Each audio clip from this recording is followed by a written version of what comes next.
Now, today's topic, Silver Wisdom, is going to talk a little bit more about what you can do for during your lifetime. And our speaker will tell us more about how do you care, how do you plan for sort of your older years. This, again, is a very, as I say, every time is intended for a general audience. Although Ms. Escobar, who's with us today, is an attorney, she's not your attorney, and you'll have to take whatever specific facts that you have in your own life to your own attorney to discuss them. We will have a PowerPoint today. It will not be circulating, but you are welcome to take pictures of it and take notes as you will. So now I'll just jump in and introduce our speaker for today. We have our attorney, Veronica Escobar. She's a native New Yorker. She's been practicing law in New York for close to 20 years now. And the past 13 years, she has been the principal and founder of the law offices of Veronica Escobar, a practice that focuses exclusively on the areas of elder law, special needs planning, trust, and estates. She's got two offices, one in Queens and the other one in Manhattan. She is also a writer and a lecturer, actually one of the most interesting lecturers I've gotten to hear on these topics, which you'll see shortly. So she speaks all the time on issues of elder and special needs law and estate planning. She also produces her own podcast and hosts her own podcast named Aging Wisely, which is centered around aging and disabled communities and really bringing those issues to light. She is admitted to practice in the state of New York and also admitted to practice before the U.S. District Courts for the Eastern and Southern Districts of New York and the U.S. Supreme Court. She graduated summa cum laude from Fordham College at Rose Hill Fordham University, where she was also elected to Phi Beta Kappa with a degree in American Studies and a minor in Latin American Latino Studies. She received her law degree from Fordham, where she was the notes and articles editor of the Fordham International Law Journal. She's a member of NISPA and the New York City Bar, also the chair of the Solo and Small Firm Affinity Group and the AAC Solo and Small Firm Subcommittee at Fordham Law. What she likes most about her practice is being able to connect to individuals and families during what it can really be the most difficult moments of their life and creating solutions through careful and considered planning. And as she says, she likes leaving her clients in a better place than where she encountered them. And I think that is what will happen today after today's program. So with that, I will pass it off to our panelist and remove my video. Good afternoon, everyone. Thank you again for having me, Ms. Murad, and thank you to all of you who are watching me.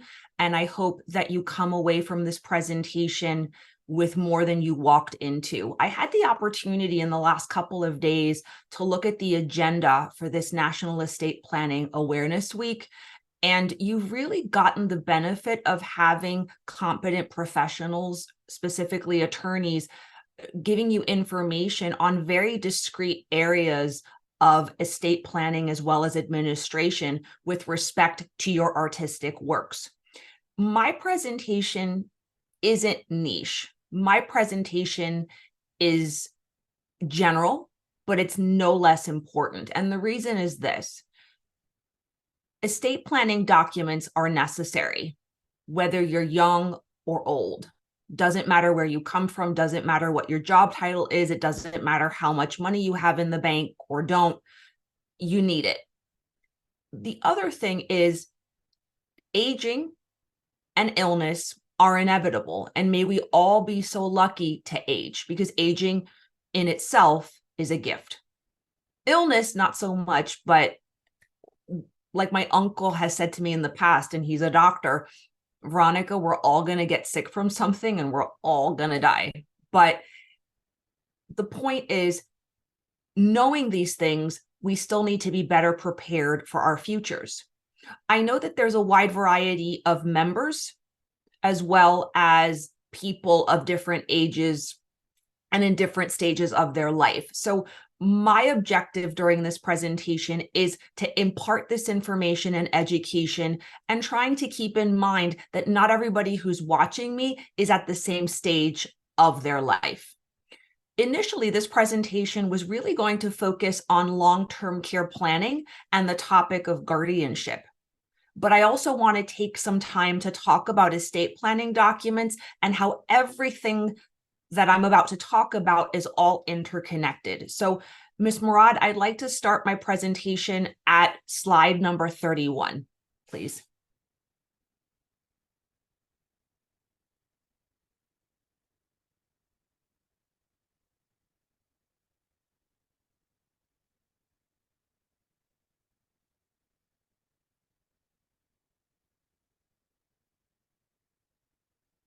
I don't know if you can hear me, but thank you.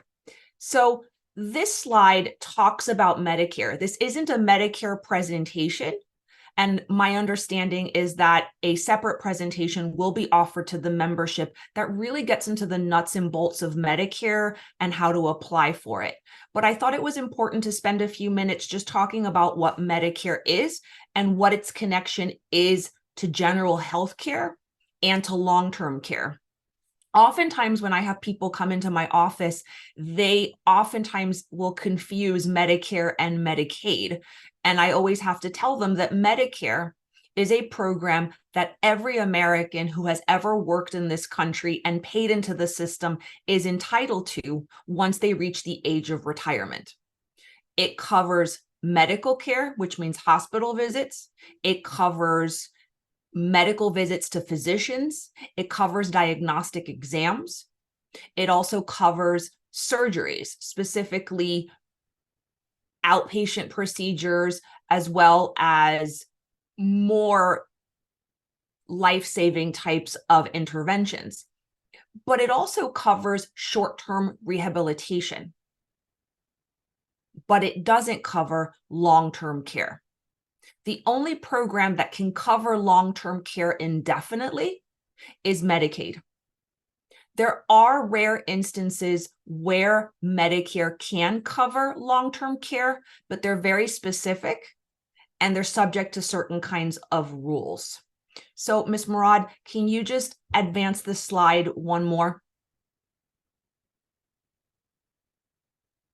Another one? So this slide talks about Medicare paying for short-term care at a skilled facility, and those items that you see right there are some of the criteria for enrollment as well as the rules. Next slide, please.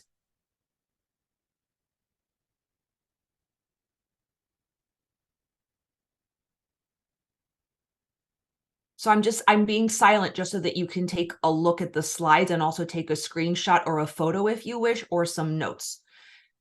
Next slide, please.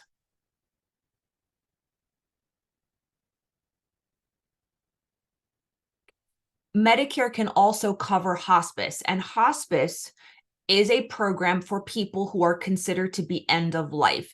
And generally speaking, a person is eligible for hospice if they have 6 months or less to live. And that determination can only be made by a medical team. And oftentimes those diagnoses are subject to change, because one can think, how do you know that somebody is dying? You know, somebody could be dying over the span of a few years and not really know that they're dying. Next slide.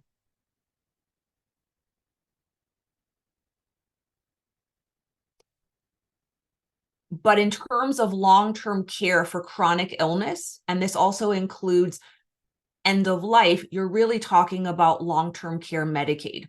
Medicaid, in the traditional sense, is a program that is available to people in the United States who are low income and who have little in assets in order to pay for their medical care. More often, we associate Medicaid with babies and children with complex medical needs, as well as older adults who are some of the most vulnerable in our population. In addition to providing medical care and insurance for mothers and babies and children, it's also the largest payer of long-term care services in our country. About 2/3 of Americans rely on managed long-term care Medicaid, which is the proper term for Medicaid in New York State, for their long-term care. Next slide, please.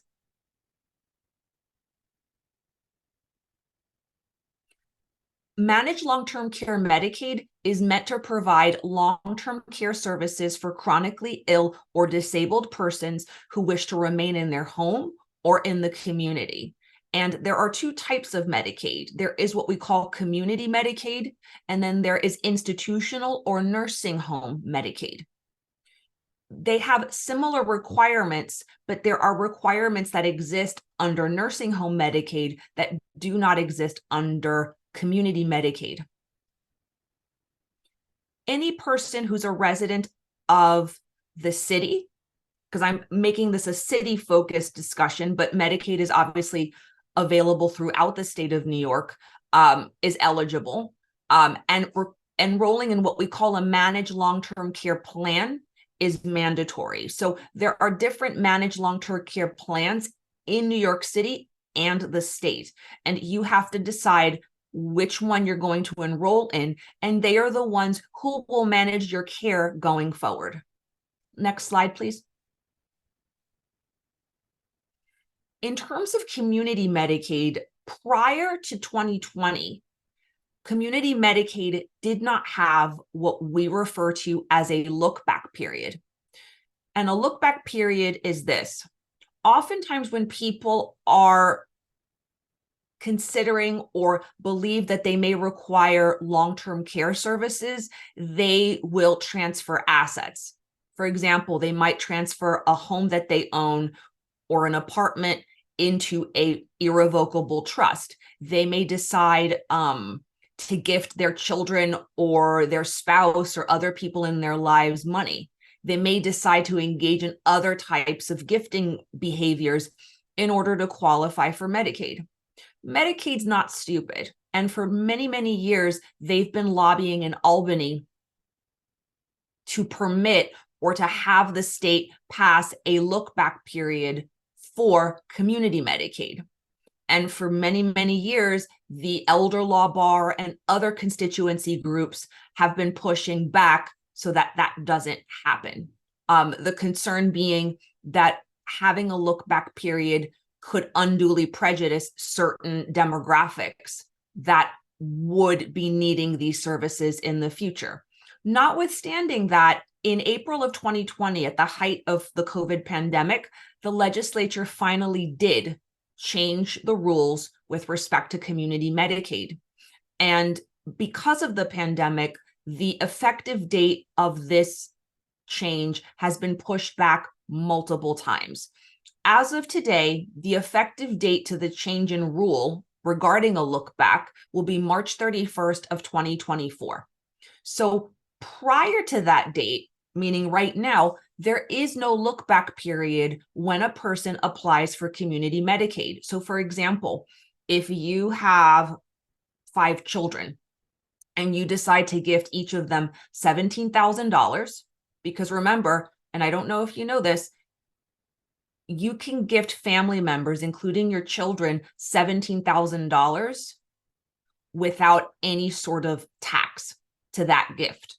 Anything above $17,000 will be subject to a tax. But right now, you can gift a family member $17,000 without penalty. Therefore, what does that mean? You could start gifting your family members money now, apply for Medicaid prior to March of 2024, and you will not be penalized for having given those gifts. But after March 31st of 2024, if you decide and need the services of long-term care Medicaid and apply, Medicaid will be able to review 2 years worth, or it'll start out at 6 months worth of transactions to see if there were any sort of unauthorized, non-exempt transfers of funds.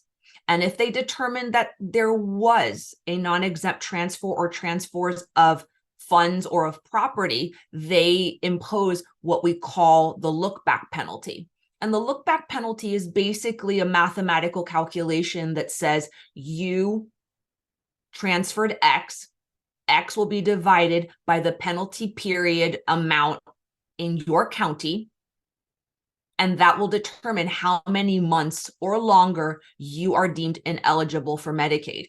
Now, I did say at the beginning that this is a lot of material and this is also very heady stuff. So I'm not expecting anybody who's watching me to understand what I'm talking about at the first pass.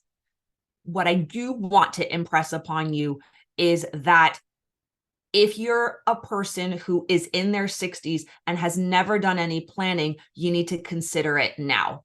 If you are a person who's watching this who has certain medical issues and you believe that you may need the services of managed long-term care Medicaid, then you need to consult with an attorney sooner rather than later. If you're a person who has assets, you don't have millions, but you have a certain level of assets and you're concerned about what could happen to your assets should you need care in the next few years, then the time to see an attorney like myself is now. It's sooner rather than later because these changes are coming. Next slide, please. Currently, in the year 2023, the maximum income level for a single person who's applying for long-term care Medicaid or short-term MLTC Medicaid is $1,563 a month with a $20 disregard. And a $20 disregard means that if you have $1,583 a month in income, you're not going to be penalized. That's what the disregard means. You could have up to $1,583 a month in income. If you're a couple, a married couple applying for long-term care community Medicaid, the income limit rises to $2,106 a month. And there's only one $20 disregard. In terms of resources, and resources means cash or cash equivalent. As a single person, you can only have $30,102 a month in resources. As a married couple, $40,821 a month. So look at those numbers.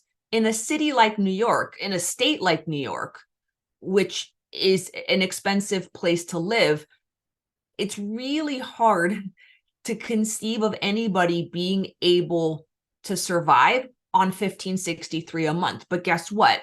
People do. Okay. And because Medicaid is a program that focuses on people who reach a certain income and asset level, this is the requirements that they have for a person to be able to access long-term care services in the community. Now, what happens if you have more income than $1,563 a month? What happens if you have more than $30,000 in resources? There are things you can do. Next slide. Thank you. So I apologize for the color scheme. I wasn't able to make some of those numbers darker. So for those of you who have visual impairments, I'm sorry if the numbers aren't as clear as they could be. But essentially, if you're applying for community Medicaid this year, this is a visual of what the requirements are in terms of income and assets. If you have a spouse, there's a community spouse income allowance of $3,715 a month. What does a community spouse income allowance mean? That means that if you're applying to long-term care Medicaid, they do not want your spouse to become financially, I won't use the word destitute, but to become financially scarce or to face financial scarcity because you are applying for long-term care. So a spouse is allowed to keep as much as $3,715 a month in income. If you own a home, the home equity limit is about $1 million, 1 million and some change. That doesn't necessarily mean that if your home is over that amount, that you're going to be automatically disqualified from managed long-term care. Okay, next slide, please. There's something called the spend down. So there are two general ways to spend down excess income and assets when you're applying for Medicaid. One is a literal spend down. So you can spend your money down on medical supplies, incurred medical expenses, meaning expenses that you have incurred, not necessarily have to pay. You can spend down excess income or assets, perhaps on modifications to your home or buying things that are considered necessities. In terms of the second method, actually, no. So I'm going to look at the slide and give this example. So the example here talks about how you would do a spend down if you have excess income that doesn't require the second method. So it says applicant A has $2,100 in monthly income. For Medicaid purposes, the max monthly income is $1,563. So that means that an applicant would need to incur $500 in medical expenses every month, meaning you'd have to rack up $500 in uncovered medical expenses every single month in order to qualify month to month for community Medicaid. Okay. Oftentimes that is not feasible and it's not realistic. So there's always the second option. Next slide, please. It's called the pooled income trust or a pooled asset trust because there are two types. A pooled income trust is essentially a special account that is actively administered by nonprofits. And these nonprofits basically have managed multiple accounts for many, many clients who are Medicaid dependent. And the objective is for them to take the excess income, it's deposited into those accounts, and they use your money to pay for your bills, to pay your medical expenses, to pay for anything that is required for your maintenance in the community. The trade-off is that you no longer control that excess income. They do. So the income is being used to care for you and for your benefit, but you no longer have access to it, and you no longer can determine how it's used. And that's only for the amount that is over the maximum income limit per month. You are allowed to keep money up to $1,563 a month for your own personal use. Okay. In terms of a pooled asset trust, they function a little differently. And one of the trade-offs, in addition to not being able to control your funds during your lifetime, those excess amount of funds, is that at your death, if there's a balance of money left in that account, it doesn't go to any beneficiaries. It won't go to your spouse if you have one. It's not going to go to your children. It's not going to go to any person of your choosing, because that's the trade-off. If you are giving control of this money over to them, it means that there will not be what's called a Medicaid estate recovery. So Medicaid, when they subsidize someone's medical care and someone dies, they have the right to become a creditor and place a lien against your estate in order to recover what they consider is costs of care. That doesn't necessarily mean that they're going to recover anything, and it doesn't necessarily mean that they're going to recover the whole amount. An executor has the ability to negotiate the rate that will be paid back to Medicaid for expenses that they incurred for your benefit. And so I wanted to mention that because a lot of people think that once they've done certain types of planning, it kind of insulates their assets forever.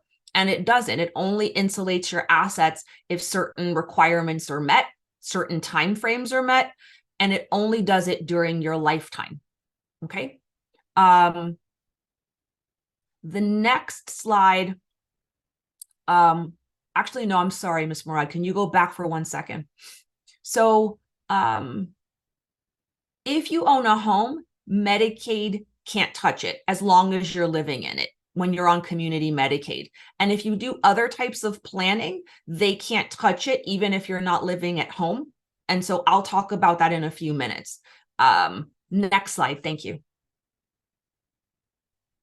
So this slide talks about home care services and what that means. So you are allowed under Medicaid to have someone or some persons come to your home to offer personal care to you. Okay, there are people, irrespective of age, because the need for managed long-term care isn't necessarily limited to people in their 60s and up.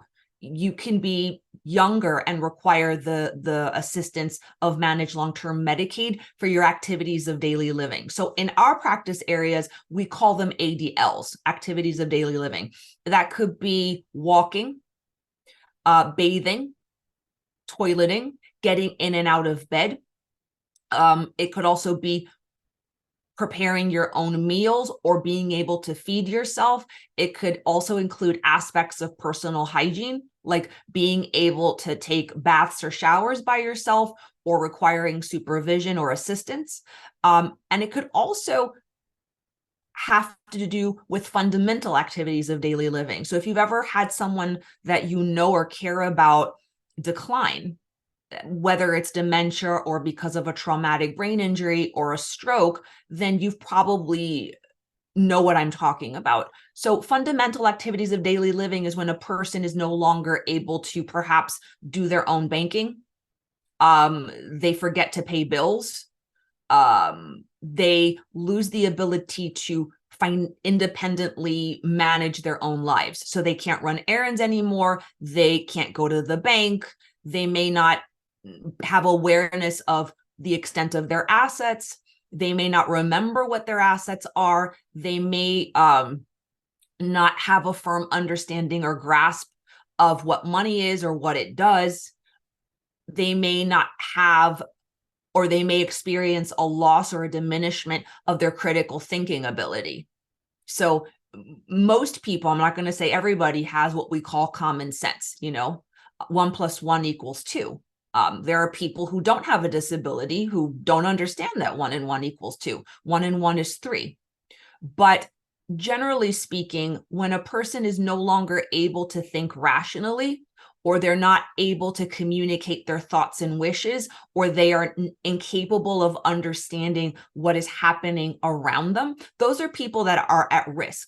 So when you are applying for Medicaid, you're not only looking for people who may be physically limited or incapacitated, you're looking at people who have other types of limitations and incapacities. And it has to do with those specific types of activities of daily living. Next slide. These slides talk about what the rules are with respect to enrolling in MLTC plans. Since a separate webinar is being offered to the members of the Dramatists Guild, I'm not going to spend time on this. Next slide, please. This goes into the classifications of aides. There's home attendants and then there are home health aides. CNAs usually do more complicated work, but home attendants are the ones that are really there to manage personal aspects of care, like bathing, grooming, and dressing. They also are there to provide assistance with taking medications, taking their client to medical appointments, and also helping with aspects of personal care. Next slide. Okay, next slide, because I want to be able to get to other information. When a person is assessed for long-term care community Medicaid, the people who come and assess them, it's what they call an independent assessor. They look at your living arrangement, who's in your home, who's not. Do you live alone? Do you have family? Do you have community supports? What are your connections to the community that you live in? Meaning, does your community provide supports for people who are disabled or aging? Do they... Next slide. Thank you. Is where you live safe and accessible? Okay. They also look at a person's functional ability. And I just mentioned activities of daily living as well as fundamental activities of daily living. They assess whether a person can perform both or either. and where they may or may not have deficiencies. And they also look at the patient's traits and whether or not the person is self-directed and independent. If a person cannot function independently and they have to be encouraged or prodded in some way or reminded, that is another factor in the assessment with respect to the type of care that a person may need and the number of hours and days per week. Next slide. Can they make appropriate decisions? Is their memory intact? Can they participate in decision making? So essentially, what I just mentioned a moment ago, this slide goes into the detail of what that entails. Next slide. Okay.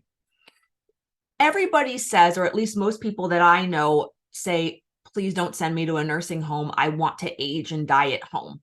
And, if the circumstances and the conditions are safe and appropriate, I'm all for it. I mean, I would want that for myself and I would want that for my own family members. But there can be circumstances, and I'm certain that the people who are watching me right now have either experienced this personally or they know people who can't stay home safely. Their family members or their support system is not capable or able to provide the level of care that this person needs in order to live safely. And so that's the operative word, safety. When a person is not able to live at home safely, then you have to consider nursing home Medicaid. So nursing home Medicaid has largely the same requirements as community Medicaid, the same monthly income allowance, the same applicant resource level. The difference is that when you become a nursing home resident, you are only permitted to keep $50 of your monthly income. And those $50 are used for personal grooming.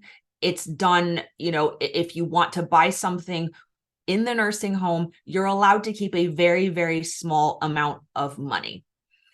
The community spouse allowance is the same, as is the home equity limit. Next slide. The most distinguishing characteristic for nursing home Medicaid is that there is a 5-year look back period. So I know I mentioned a few minutes ago that for community Medicaid, there's going to be a look back period starting March 31st of 2024. It will be 6 months to start, then it will gradually increment to 18, and it will finally maximize at 20 months. So for community Medicaid, after March 31st of 2024, there will be an eventual 20-month look back period for any non-exempt transfers of funds or of property. Nursing home Medicaid has always had a 5-year look back, and that's not going to change, and I don't expect it to. So when you're applying for nursing home Medicaid, the concept of the pooled income or asset trust becomes obsolete. Okay, pooled income and asset trusts are only used under the circumstance that a person is residing at home. Okay.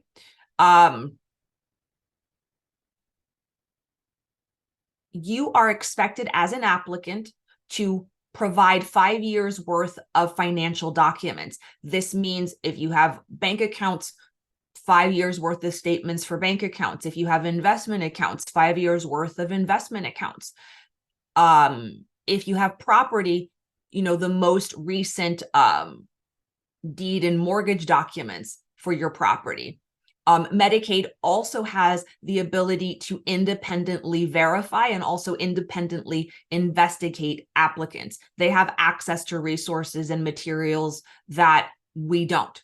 So the best thing that you can do is self-report and hope that it works in your favor. Next slide.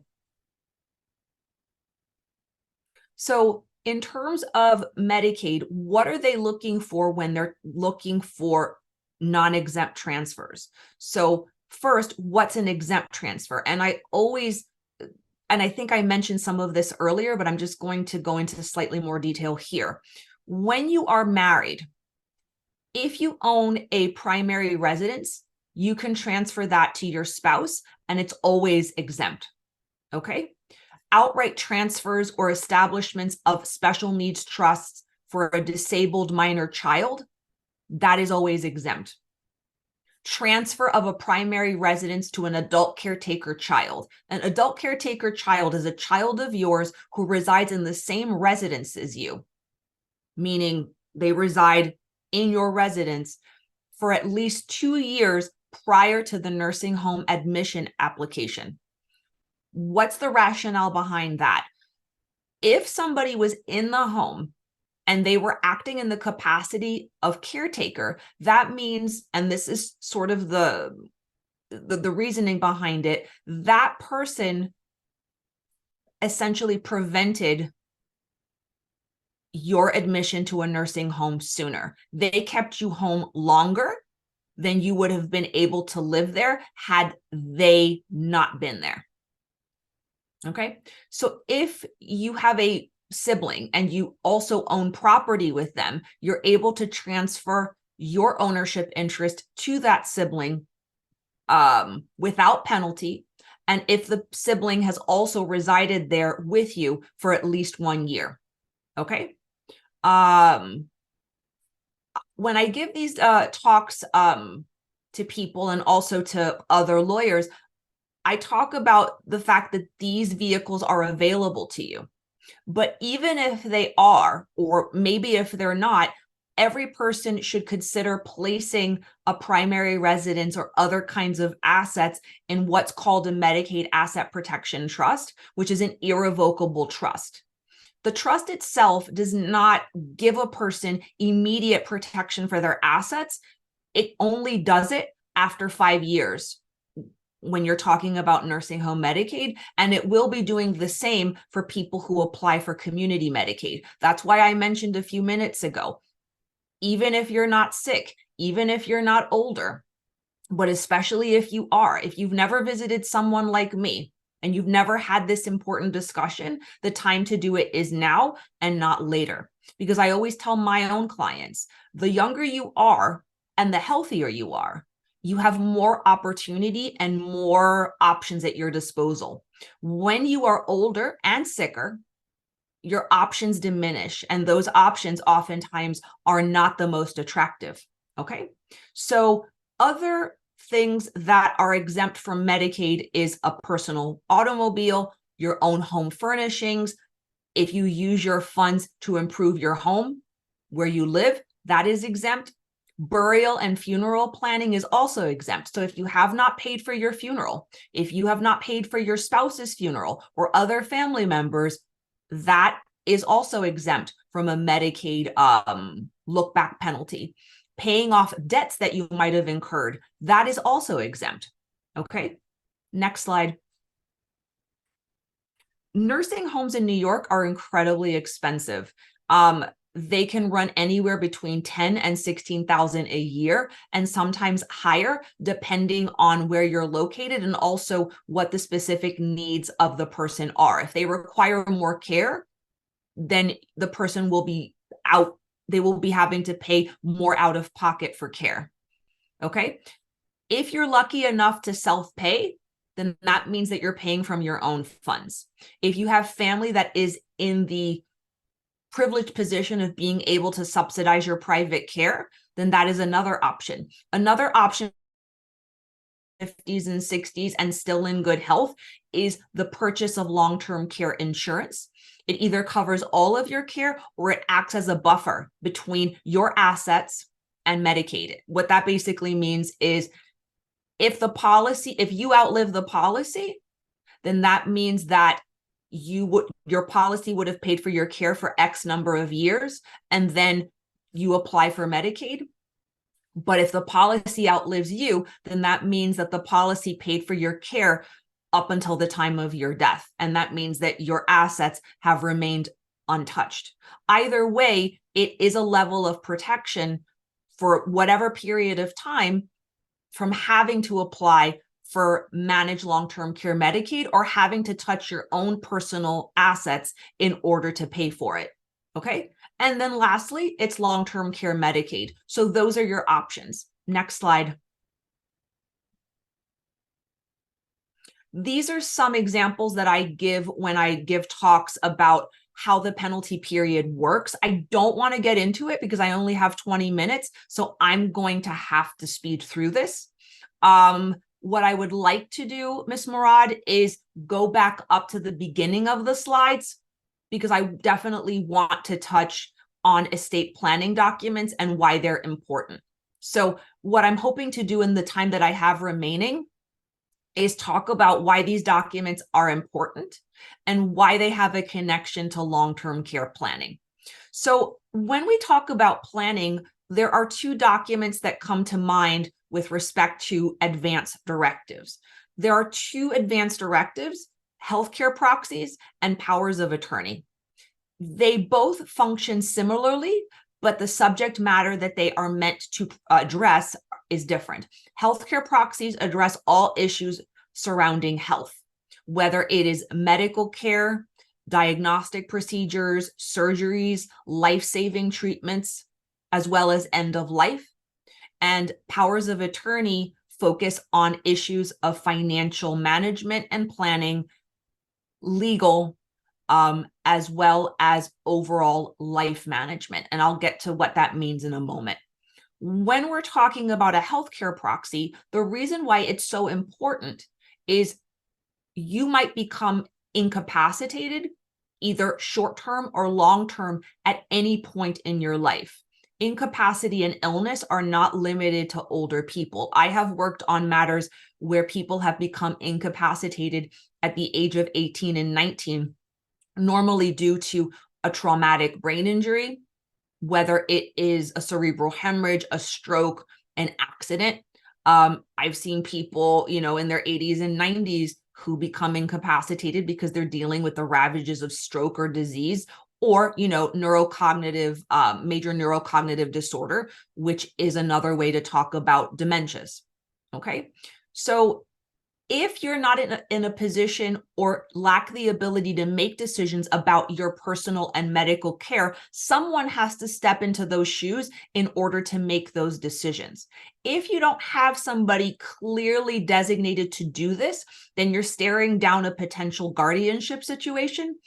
And I did prepare slides that talked about guardianship, but I already know that I'm not going to get to it. But guardianship is basically a litigation proceeding pursuant to our mental hygiene law, where a petitioner or a person who is concerned about another's welfare files a petition asking the court to find that the person who is alleged to be incapacitated is incapacitated, and to also appoint a person as guardian. The person could be a family member, or it could be a complete stranger.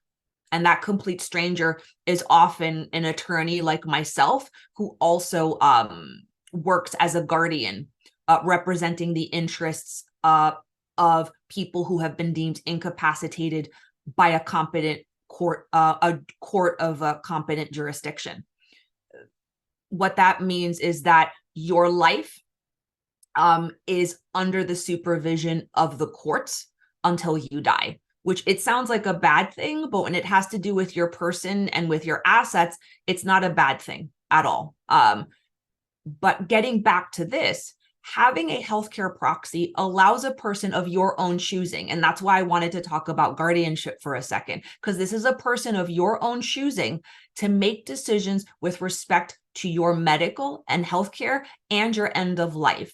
So what I tell my clients is, when you're thinking about who your agent is going to be, because that's the proper term, the agent under the healthcare proxy, you have to think about a person who is not only someone that you trust, but someone who is capable of making reasoned decisions that put your interests and no one else's at the forefront. It should be a person who has a certain level of education, a person who is open to others, who is open to the educated opinions of other people, and who is able to make decisions decisively. So if you have people in your life who can't decide what they want to eat in the morning and are always indecisive, they may not be the proper person to be an agent under a healthcare proxy, because oftentimes when you become an agent under a healthcare proxy and then you have to use it, you're making decisions for people under difficult situations. And sometimes there isn't any time to waste. And oftentimes the decisions have to be made within a certain amount of time. Okay. So that's really the importance of the healthcare proxy. And it's the only opportunity that you, as a well person, have to clearly delineate what is important to you. And I'm talking specifically about end of life. There's something called aid in dying. I don't know if any of you have heard of it, but basically it's assisted physician suicide. And New Jersey is the only state close to New York that passed an aid in dying statute that allows people to end their lives under the supervision of trained and experienced medical personnel. We don't have that in New York. So with respect to any issues of end of life, a healthcare proxy is the only document that will guide an agent and also medical providers with respect to what your wishes are. Should you have an incurable illness? Should it be determined medically that you will not have a good quality of life after a medical incident, after a surgery complication, if you're dealing with an illness? And those are really hard decisions to make, because who you are at 50 and what you consider important could very well change in the span of, I'm not even going to say 5 years. It could change next year. It could change in 5 or 10. So in general, when you're talking about a healthcare proxy, it's a document that should be updated every couple of years to reflect who you are and what is important to you. But when you're talking about end of life decisions, you have to think about the way that you would want to live and the ways that you refuse to live, whether or not what you consider to be a dignified death, but also a dignified life. And dignity has different definitions for every single person. So what is a dignified aging process can be undignified to someone else. What you consider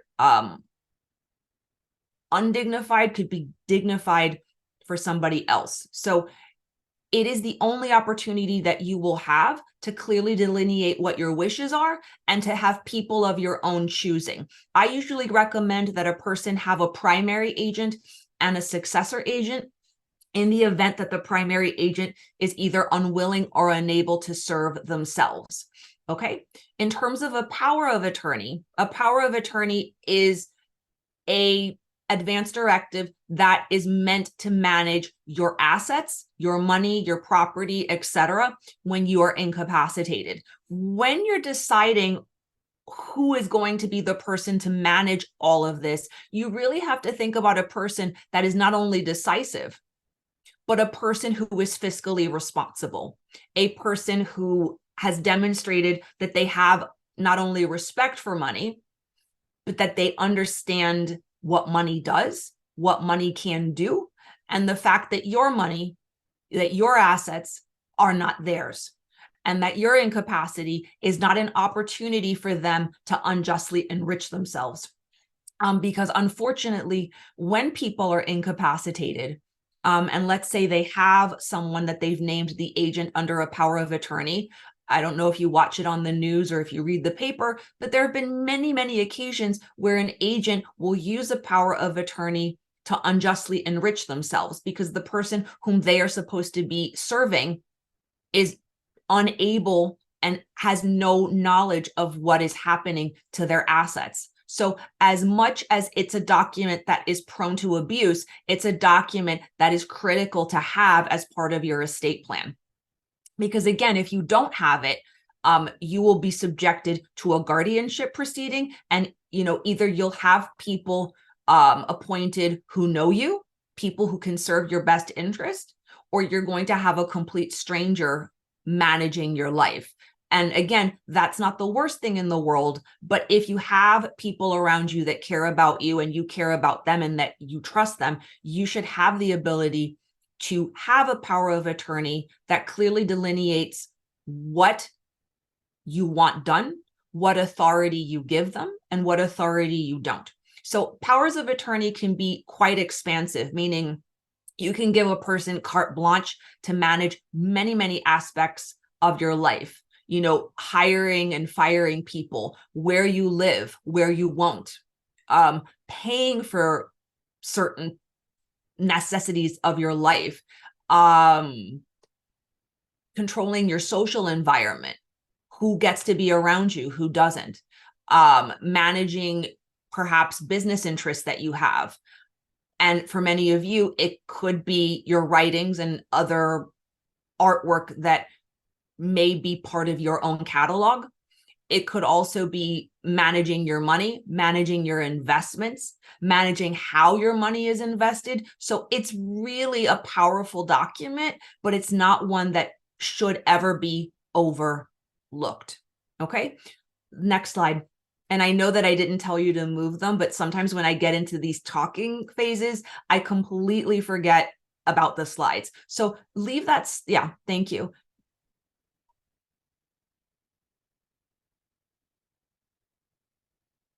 Keep going.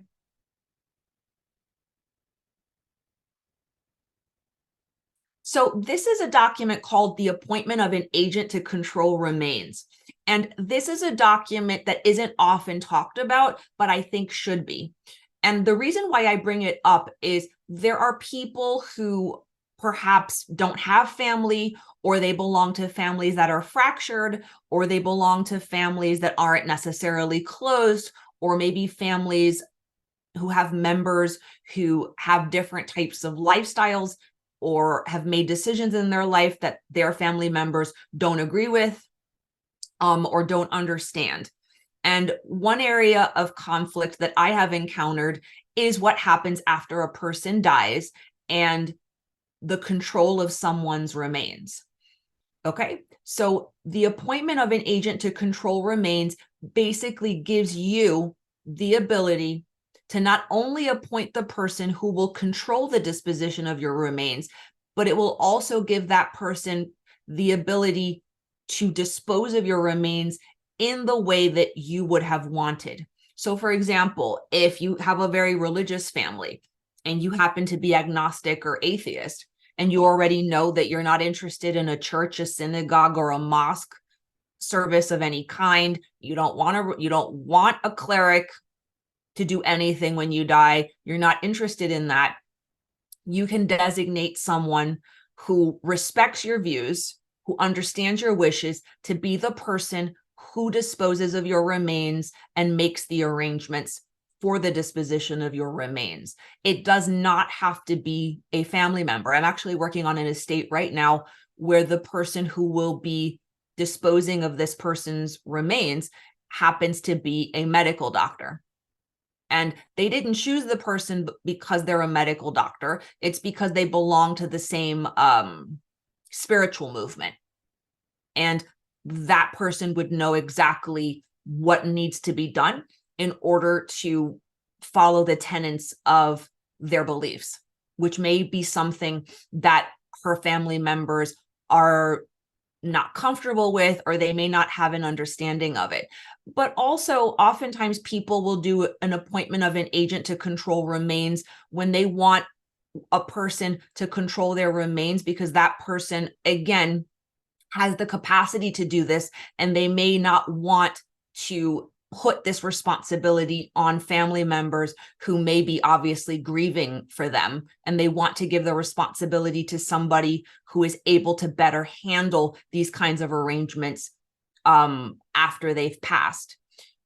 Even though you can execute an appointment of an agent to control remains, I also recommend to clients of mine that they prepay their funerals. That's not anything that lawyers like myself do, but there are prepaid funeral plans. And this is part of a program with New York State where a person can pre-plan their funeral, which means that they can predetermine every aspect of their funeral, whether or not there's going to be a casket, whether there will be cremation, whether there will be an urn, whether the urn will be a cardboard box, whether or not there's going to be a viewing or a religious service, whether or not there will be any kind of burial. Why? Because it's self-determination. It's taking your life in your own hands and making the decisions that suit you and that perhaps also suit your family. And also on a very practical level, you're also controlling the costs associated with burials. If anybody here has ever had to deal with a funeral and the costs, you know that the costs of funerals can skyrocket very, very quickly. And oftentimes, dealing with the funeral industry, there's also a level of people playing into your emotions. So if you want to control the costs and you want to make sure that nothing imprudent is done with respect to your funeral or anything that goes against your beliefs, pre-planning your funeral is important. But in addition, and if you find it necessary in your own circumstances, executing an appointment of an agent to control remains is also important, because that's another way to avoid conflict and to have a person that you trust control your remains and make the arrangements in tandem with whatever prior payment or planning you would have done for your funeral. Next slide.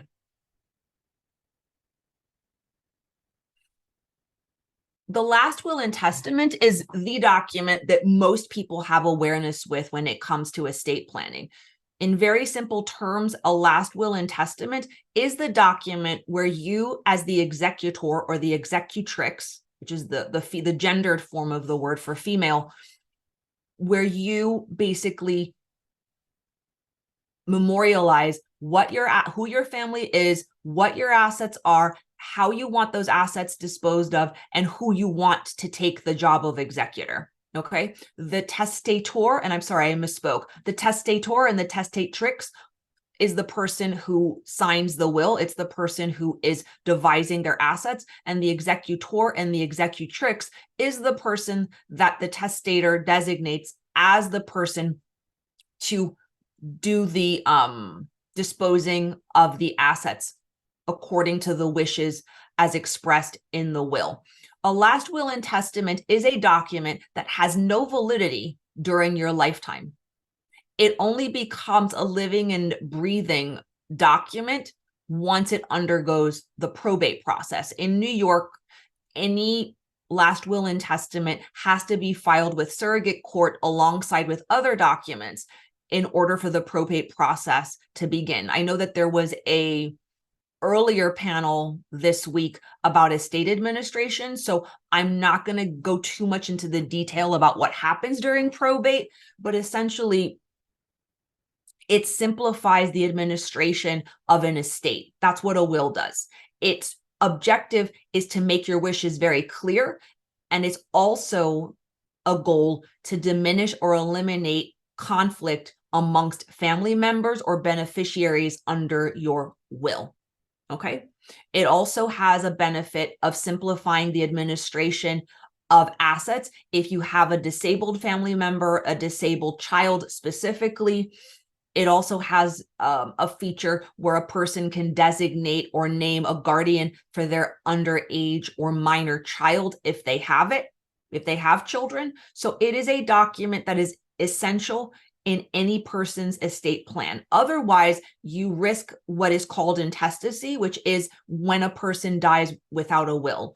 And that means that your assets will go to whomever is alive at the time of your death who falls under the line of intestacy. So if you have a wife, then and you have no children, then that means that your wife will, or your spouse, gets everything. If you have no spouse, but you have children, that means that your assets will be divided evenly amongst your children. If you don't have a spouse or a child or children, then it will be your siblings who get your assets, or your cousins. Or if you don't have any of those, but your parents are still alive, then your parents, right? But you may be a person who's not very fond of your spouse. That happens. Or you don't want your spouse to get everything. Or you may have children, and your children may not be the best children, or you may have children who have different life circumstances, and you may think that one child needs more support than the other, and you don't want to make equal gifts. You may not have a relationship with your siblings, or you may be closer to one over the other. If you die without a will, none of that matters because you didn't memorialize what your wishes are. And every person who has assets, whether it's a little or a lot, has the ability and has the power to determine what happens to their assets and who gets them. So if you have a complicated family dynamic, or even if you don't, even if you have very strong wishes with respect to your assets, you owe it to yourself to execute a last will and testament. So this slide that was just appearing on the screen talks about the different terms: the testator, the executor, the beneficiary, what tangible personal property is. Tangible personal property is property that you can touch. So it's your clothing, it's your shoes, it's furniture, it's furnishings. Intangible personal property are things like cash or stock. Real property is real estate. So your principal residence, investment properties that you may own.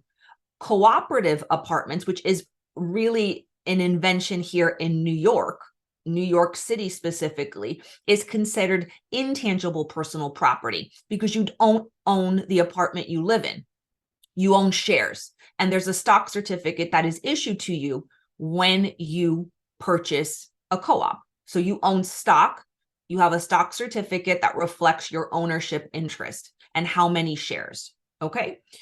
There's something called specific bequests. So if you have, and I just put the example of a Rolex, if you have a watch and it's a specific type of watch and you want to give that watch to your child, then a specific bequest in a will would be, I want to give my Rolex to my son, Justin. General bequests are bequests of either property or money. So I want to give $50,000 to my daughter, Justine. You're not saying where the $50,000 will come from. You're saying from my assets, I want my daughter to have $50,000. Okay. Charitable bequests, and again, I'm sorry about the formatting error, is if you decide to give assets, whether it's cash or property, or perhaps it's the rights to your work to a charitable organization. That's called a charitable bequest. Residuary bequests is anything that's not specifically outlined in the will. So if there's any asset, whether it's money or property of any type that is left, that has not been accounted for, that you did not give or devise to somebody, that's called your residuary estate.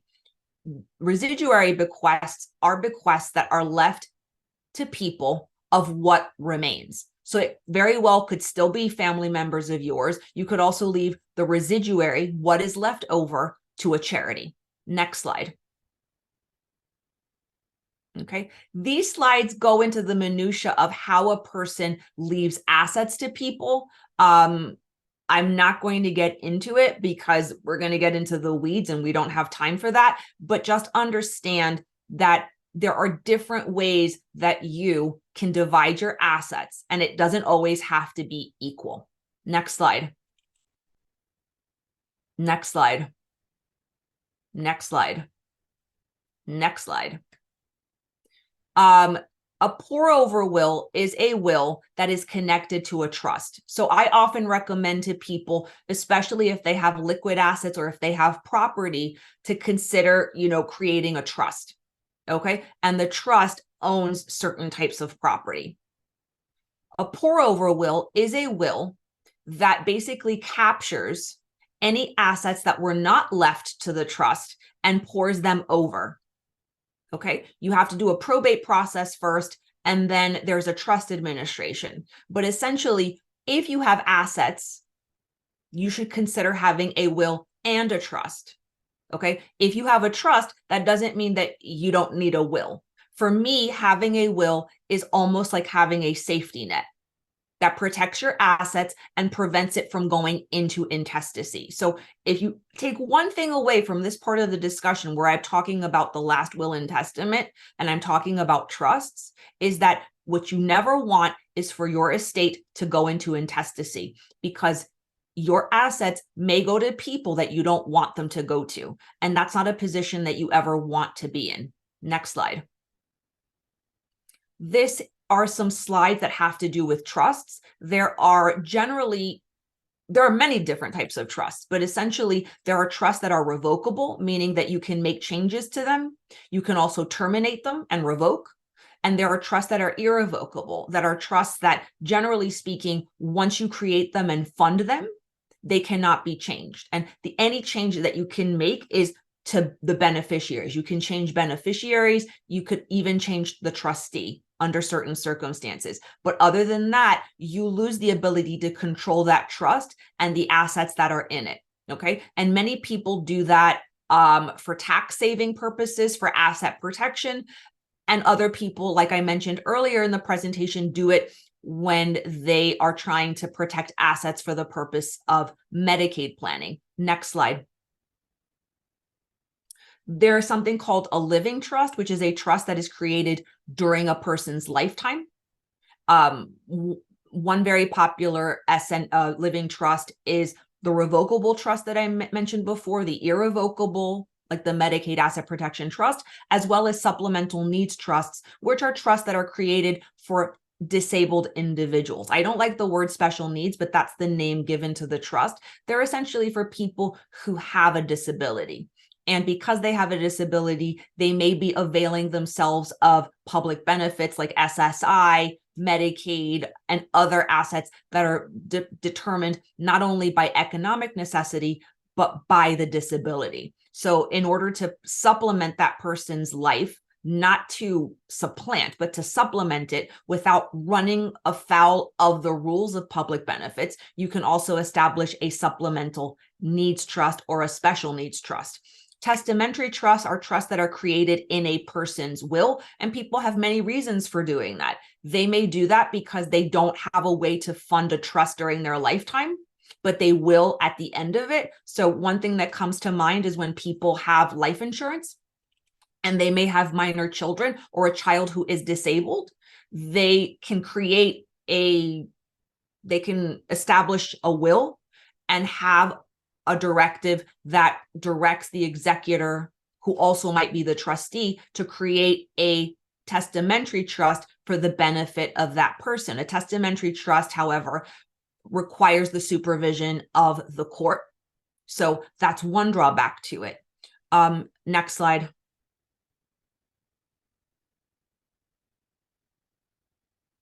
Okay, so we are at 4:09. I don't know how much time I have, but I think this is a good place for me to stop if anybody has questions.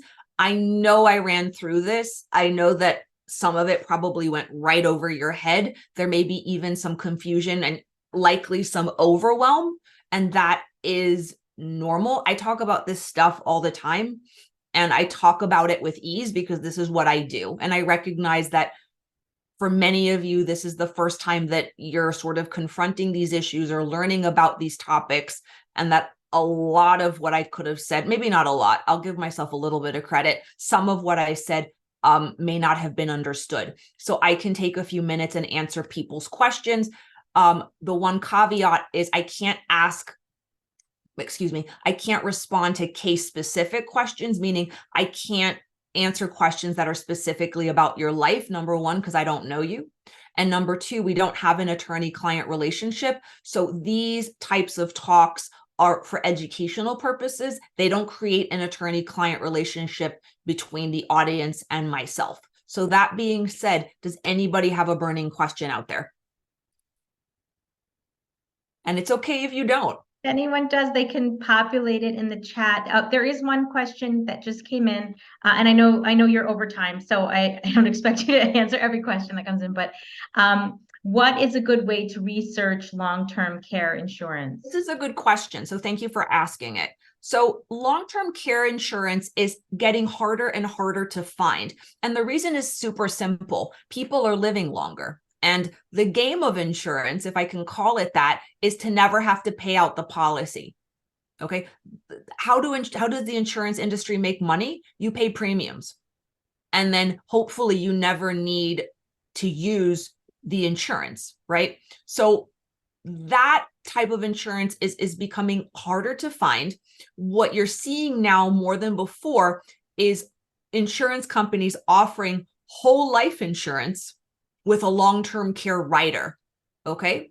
So answering your question, there's a lot of materials that are available online that offer a general education about what long-term care insurance is, and in some ways is disguised promotion for certain kinds of companies.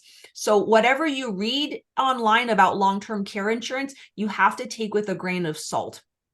What I would recommend is that if you have a financial advisor, or if you don't get one, they are probably the first person that you should talk to with respect to long-term care insurance and who some of the providers are. There are long-term care insurance brokers who specifically work, let me just correct myself, insurance brokers who have a niche in long-term care insurance and other products. Those are people that you could also talk to, but I would recommend talking to a financial advisor, but make sure that the person is giving you options, that they're not necessarily steering you to one provider or one specific company. Okay. A good financial advisor will say, these are some companies that you should look at. This is what they offer. And even insurance brokers, the decision is really up to you. Long-term care insurance is expensive. And it can become more expensive the older you are, or if you have pre-existing conditions. Every insurance company makes their assessments their own way. But personally, me being in my mid-40s and working in this area of law, I see firsthand how expensive care is, and what it can do to families in terms of their own financial stability. So to the extent that you can afford it, or even to the extent that you can't, if you can make certain financial sacrifices or budget in a certain way in order to get long-term care insurance, I recommend that you do. So financial advisor, someone who is independent, who doesn't necessarily work for a big financial institution, somebody who is not there to sell you product. It's somebody who's there to sell you a service and to provide a service to you.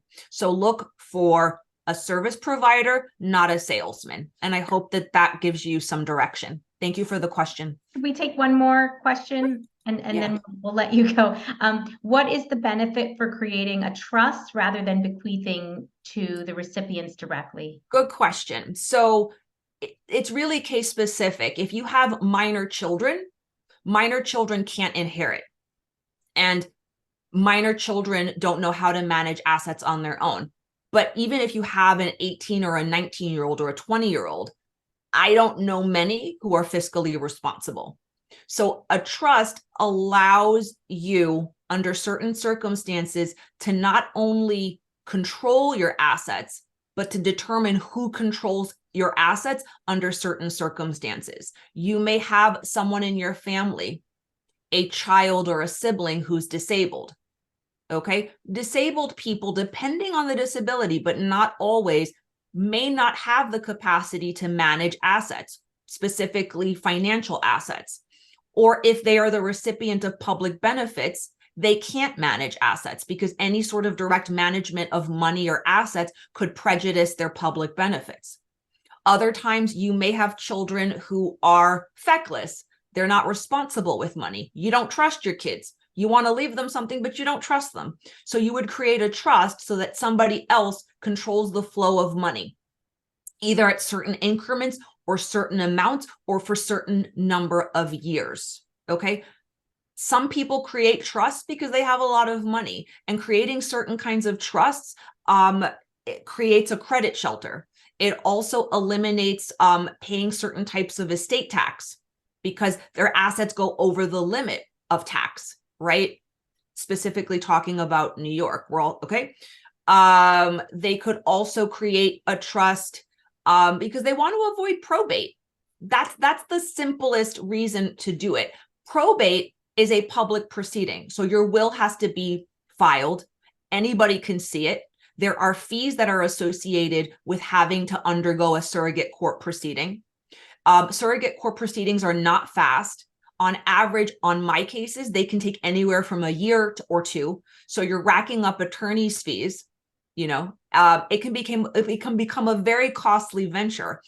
A trust is a non-probate document, meaning that you are managing assets, the distribution or the management of those assets outside of a court procedure. It doesn't necessarily make it less costly, but the costs are more controlled. I will say that, because there's no court, there's no time lag, there's no frustration. There's still a measure of control that you can exercise through a trust. Okay. And there's the element of privacy as well. So you're looking at taking assets out of probate, which means taking them out of surrogate court, taking them out of the bureaucracy and the red tape and the delays that court often presents. Number one. You're also looking to make the topic of your assets and your estate private. You're also looking to control your assets, to control the disposition of your assets, depending on your family dynamic or your family composition. So if you have minor children, if you have children who are disabled, or a family member who's disabled, or a spouse or a significant partner in your life that you want to make provision for, but you want to do it in a controlled way so that there is no dissipation of assets. But you can also give assets outright in a trust. So trusts can control the management of assets, but they also control the disposition. So if you wanted to do an outright bequest, you can do an outright bequest in a trust. In that respect, it functions very much like a will, but it's private and there's no probate involved. So I hope that that answers that question for you, I hope. Yes, thank you. Thank you so much. And thank you for being here today and sharing so generously of your time and knowledge. Thank you for the invitation. I hope it wasn't a lot. Oftentimes when I do these speaking engagements, I'm thinking in the back of my head, am I being too much of a lawyer? Am I using like the appropriate language? My objective is always to teach and to literally leave a person, like you said in the beginning, in a better position than when I found them. My objective is always that a person learn something from this, not only learn it, but then take it and actually do something with it. And my hope is that wherever your members are, that the next thing they do is actually plan. Exactly. Because the best Yes. ever plan was yesterday. The second best is today. So with that, thank you so much, Ms. Murad. And I hope that everybody out there has a good day.